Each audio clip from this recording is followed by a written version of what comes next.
Hello, everybody. We are back with Work at Life. I am Maddie Grant. I am a culture designer at Propel, and I'm here with my good friend, Sonia. Sonia, do you want to go ahead and introduce yourself? Yeah, hey everybody, I'm Sonia Lacina. I am an organizational psychologist at Question Pro.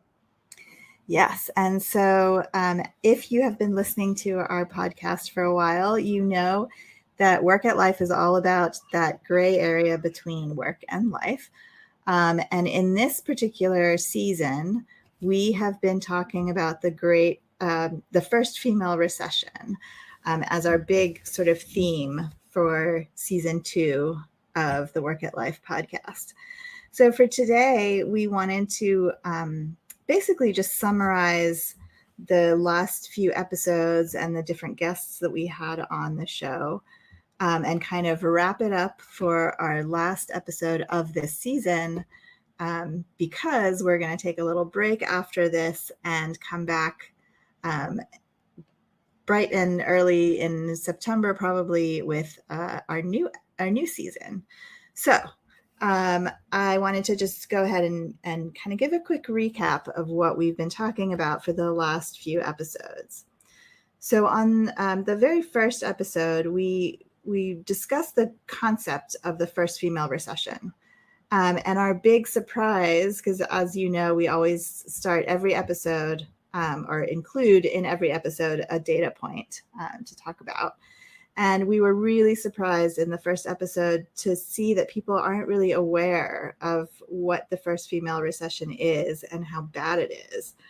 And essentially, 2.3 million women compared to 1.8 million men in the US left the workforce last year.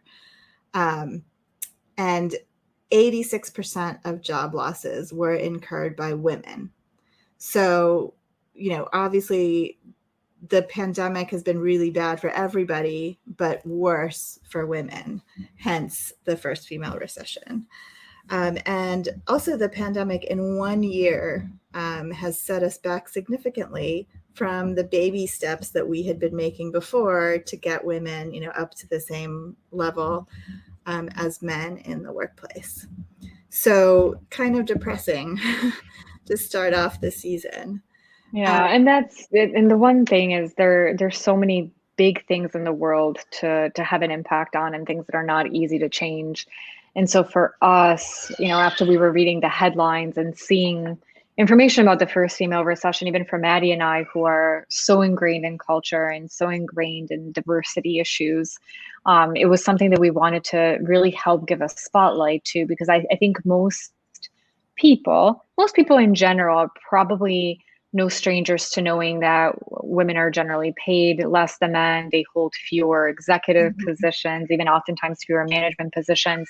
But it was important to us to really, again, amplify the tough news that women got hit really hard during this time, because again, a lot of people I think knew, especially in organizations, how hard we had to work and how strategic we had to be to give women the right opportunities and give them more visibility and give them equal pay, etc.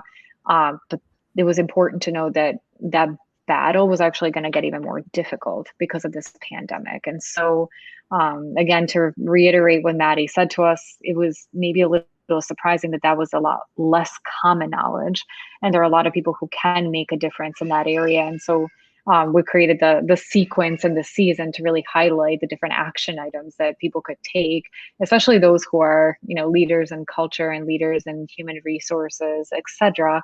But also really anybody can make a difference, I think, in that area, whether you're a hiring manager, whether you're a spouse supporting somebody, etc.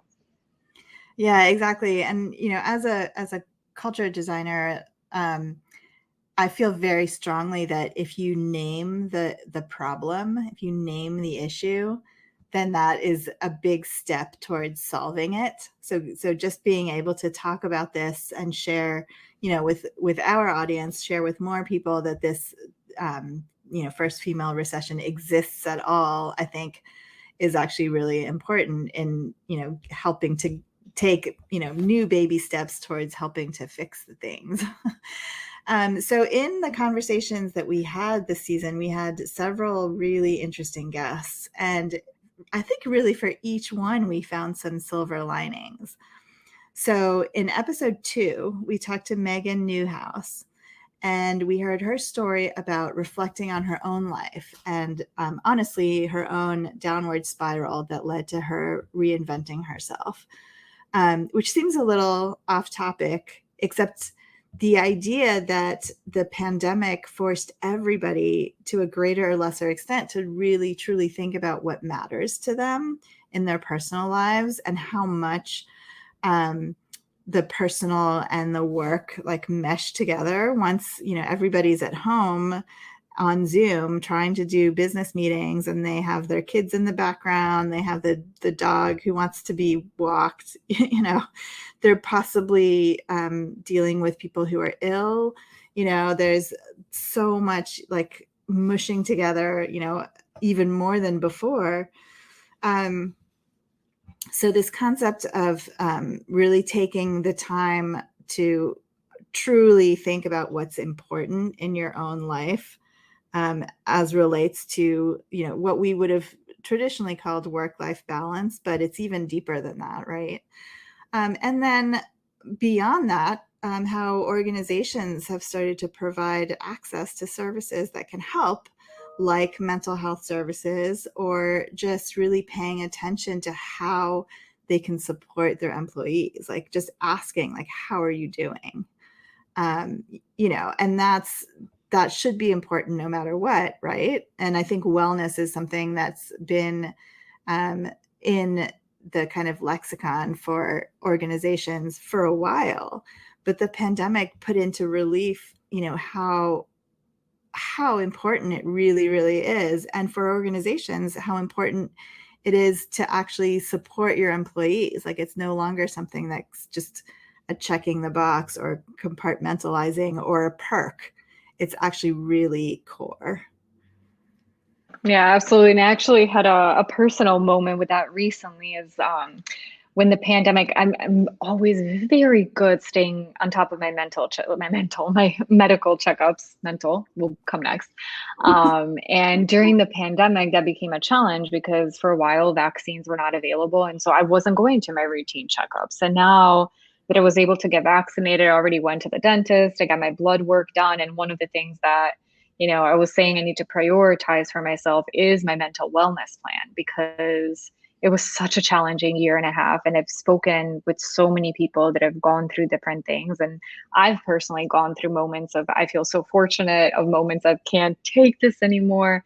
That I thought it's something that I want to be, as I'm going back to all of my routine checkups for my physical health, that it's an opportunity to really put mental health on par. And I hope, again, Maddie, to your point earlier, it's naming things, talking about things. I hope a lot of people do that as well. Like for people who have kids are going back to school. For people who don't, fall, I think, in some ways is viewed as a new beginning. Summer's ending, you're, refocusing on different things. And so I would make a personal plea to those of you who are listening that, while you're continuing to take care of yourself, do take mental health very seriously. I do think that it's something that's fortunately become less taboo, but I think it's also an area that more people have an opportunity to really dedicate time to. And I think it's going to be so incredibly helpful. So I made the commitment to myself that as I return to my overall well-being and focusing on that will definitely be a significant area of focus for myself as well. Yeah, we need to normalize it even more. So it's definitely started, but we have so much more we can do on that front. So then in episode 3, we turned our focus to working parents. So as Sonia just mentioned, and we had a great conversation with Kelly Schwind Wilson, who is an associate professor of management at Purdue University. And she shared some fascinating statistics about the difference in the perception of managers, about how supportive they are being, or how supportive they're being versus how much employees feel supported. So it's like the perception between the manager and the employee. And specifically how this relates to the return to the workplace. one thing we talk about a lot in our culture work is how you need to design the organization around the needs of the employees. And I think pre-pandemic, that was a pretty abstract concept. Like, why would you do that? No, you need to, create all your programs and products and services for your customers, right? But in actual fact, you get better work out of your employees if you design your workplace in such a way that they can work most effectively, for them individually.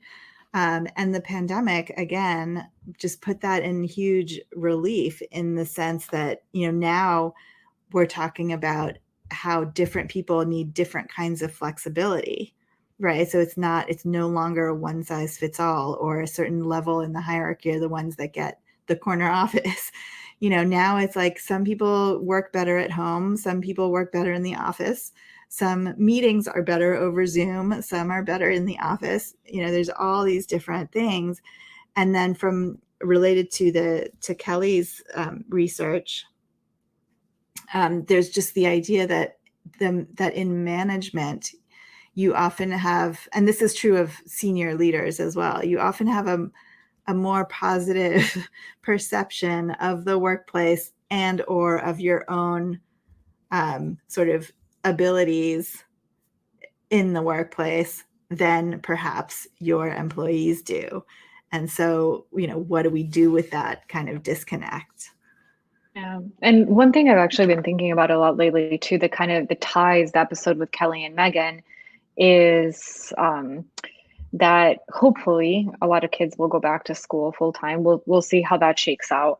But I haven't done research around this personally, but anecdotally speaking with a lot of friends on various continents that have kids of different ages, they've actually said how impacted their kids are by the pandemic, whether it's social interactions, whether it was missing some developmental milestones, like actually starting school for the first time in person.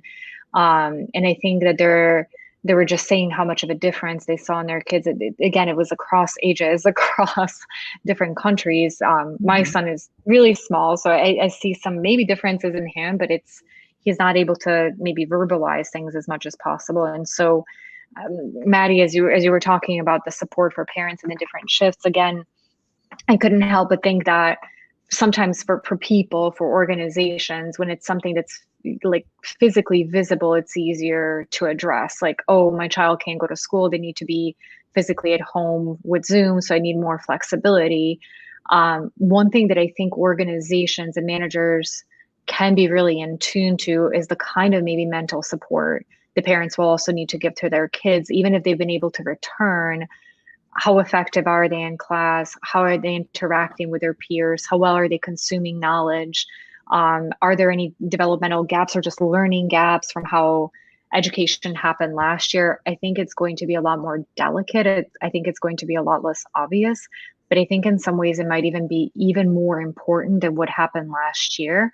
Again, because it's not visible, but because it's in such an important part of kids' lives that are going to impact their parents. So we'll see how that evolves. But just as you were talking, it just kind of popped in my mind, and I was like, oh, I think this is like the next stage that we just need to be, again, hoping the pandemic in some ways, we're able to contain it and able to resume our physical lives in some ways, just for us to not forget and think like it's behind us. The support, doesn't need to be there as much. I think it's going to need to be there, and maybe just in a very different form. Yeah, I think we just need to be hyper aware of all of these things. And, you mentioned, Sonia, your son is really small, 2 years old. And I have two kids that are teenagers, and one is going to college in the fall. And so they actually handled everything great. They actually really quite enjoyed, their Zoom classes. But we don't know. I don't know what it's going to be like for them, next year, like having had this full year. I mean, my son, had his senior year in high school at home. Oh. He missed out on all the senior year stuff you're supposed to do. And of course, he doesn't know what he's missing, right? Like he didn't. So I was the one that was kind of sad about it. Yeah, because you know the milestones, you live them, Yeah, you love yeah, them. Yeah. but, he's with a whole generation, a whole year, same year, freshman, year in college of kids who were basically have this kind of weird missing year in their Yeah. in their school history. So yeah, I would not be surprised if that comes out in different ways that we don't even know about, Yeah. future Yeah. future years. So, and then what's interesting is, so this is a perfect segue to the summary of episode 4, because in that one we talked to Dan Riley, who is a self-proclaimed optimist like both of us. And in that great conversation, we talked about new qualities of leadership. And based on our data points, we want thoughtful, caring, decisive, and empathetic leaders. So it's exactly what we're saying, like leaders who can have this awareness of these other things that are going on in our lives, and who not only listen out and look out for signs of support being needed, for example, but actually proactively ask the question, how are you doing? And it was really interesting in this conversation to hear about how these qualities of empathy and caring were much stronger percentages than they had traditionally been in the past. Yeah. And we talked about how those qualities are associated. Of course, this is not a blanket truth, but they're associated more with women, with female qualities, soft skills, which I hate that term, but there's no better one yet I can think of. And, traditionally. And so, us being optimists, of course, we were like, well, how can these, if these are qualities that we want in leaders, could that be good for helping to combat this first female recession, in the sense that maybe there might open up more leadership opportunities for women, if an organization is smart enough to realize that they need people like that who can have these qualities. Yeah. Yeah, and that's where I think for that episode we gave it the bold title of igniting the rise of the female leader, because again, if we can influence the narrative, I would love to see that. I would love to see it more than just we're inching women back to where they were before the Yeah. pandemic, which wasn't a great place, to really like how can we take this and really catapult it. And to me, what was encouraging in the research we did around that is when we asked people to look at the traits and say, do you know imagine a female or a male leader. When you look at these, it was split. And we know that there's not an even 50-50 split at top of organizations today. But that didn't hinder people from actually saying, yes, I do relate these to women as much as I do to men. And I see women in these kinds of positions. So hopefully, again, the more we can talk about both, the more we can help with changing of the perceptions, opening the opportunities, and again, really helping write the narrative for how organizations can really start to equal out the genders, and especially in top leadership. Yeah, and we know how, there's been a ton written about that the gender differences, and how women need to be more like men to get ahead, all of that. But at the same time, they can be hurt by those qualities, if they're too ambitious and too aggressive and too whatever, it's bad. But in a man, these are good qualities. Like all of that kind of narrative, as you said, is already there. So I felt really good about the idea that maybe we're taking a slightly bigger than baby step here. With that one. Absolutely. Yeah. And then, so in our most recent episode, we spoke with Yasenka Sabanovich about limiting beliefs and your inner critic, which is, of course, totally related to this idea of, female leaders. And because, as women, we definitely have an inner critic who tells us we're not good enough. And I think we actually had a conversation in one of our early podcasts about that, and the imposter syndrome, and how No. we never feel like we really deserve to be in the leadership positions that we are. So Yasenka had some really great advice around all of that. And just the idea that, we need to not be afraid to speak up, to take risks, and to follow our intuition, because we Yeah. do have strong, good intuition. Mm-hmm.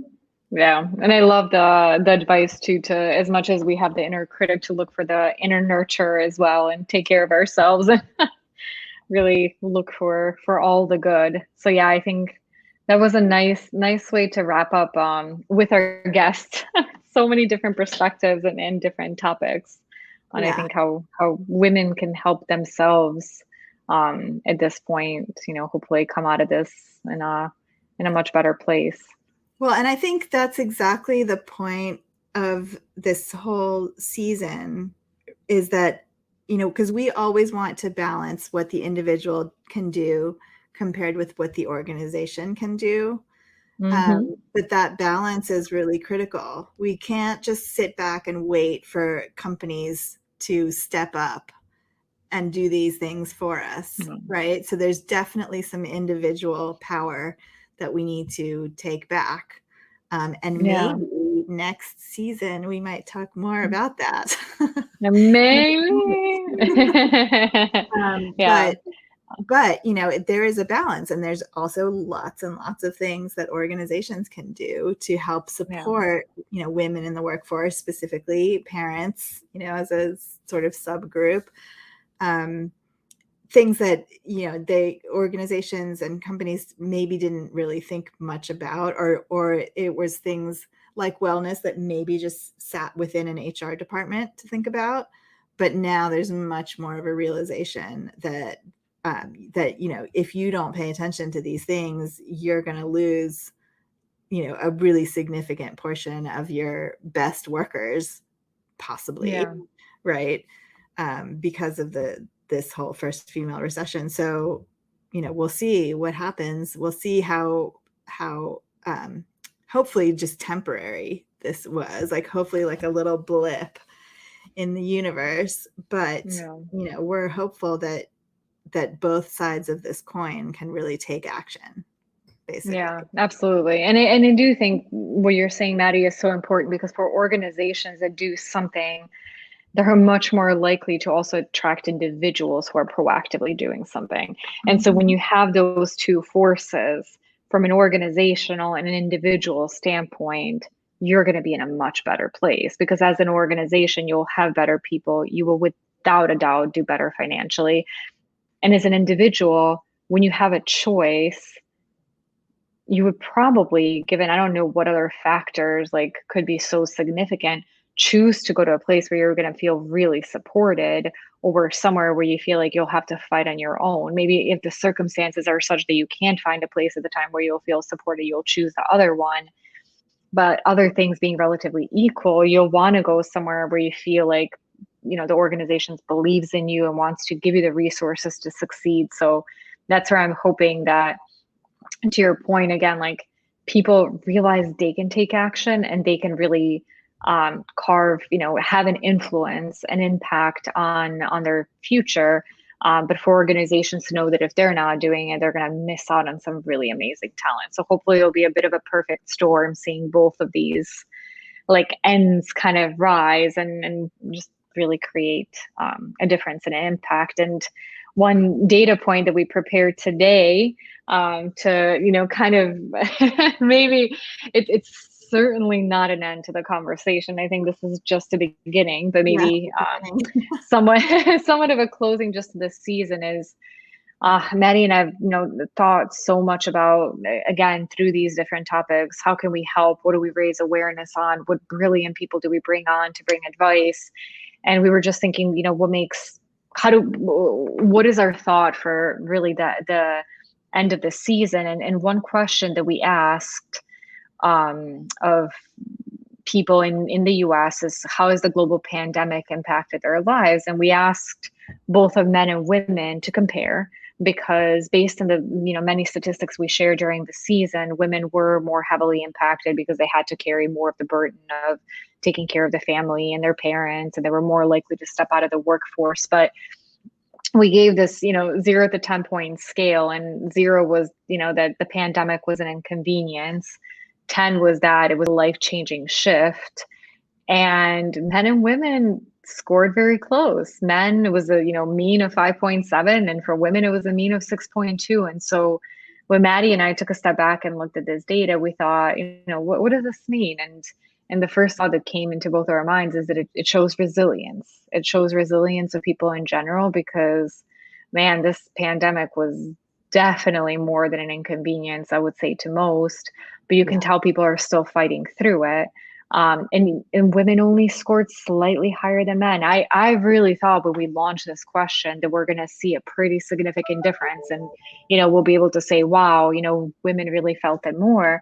But even though the statistics show that maybe the pandemic was tougher on them in many ways, I think this data point shows that fight. The idea of saying, yes, this was incredibly hard, but I'm not going to let this define me. I'm not going to let this overcome me. I won't deny that it was, difficult, but I still want to take ownership, and I still want to, have an active act in shaping my future. And so from all the things that were tough that we discussed this season and all the things that we wanted to highlight, this was definitely, I think, a data point of hope, both for men and women, particularly for women. And, as the narrative, as we followed this, in the media and in our conversations, one of the sayings I came across was, in addition to the First Female Recession, they were calling it a she session, and now they're talking about a she covery. And I really hope this is it. I really hope that, we're coming out of it, we'll be stronger. I know we will. There's still so much more awareness to be done. There's still so many changes to be done. We'll continue to talk about it, but as a topic area in our podcast, we'll wrap up the season. We'll continue to share insights. We'll do some longitudinal study to see if some of these, trends that we're seeing has changed. And then, as Maddie mentioned in the beginning, we'll be back in September. We'll announce the new topic. We have a really strong idea in mind that we're really excited about, because again, it shines all the optimism that Maddie and I continue to carry in our hearts, no matter what the world around throws us and throws our way. But it's been such a pleasure. Thank you all for joining us through this journey, through joining our guests. And we absolutely cannot wait to see you again in the next season in September. Yes, absolutely. We're all survivors, and the key is just to keep these lessons, keep them in mind, keep them top of mind for companies and organizations. And I can't wait to talk to you more about all of this stuff in just a few weeks. Yeah. Thank you, everybody. See you soon. Thank you, Maddie. Thanks, Sonia. See you soon.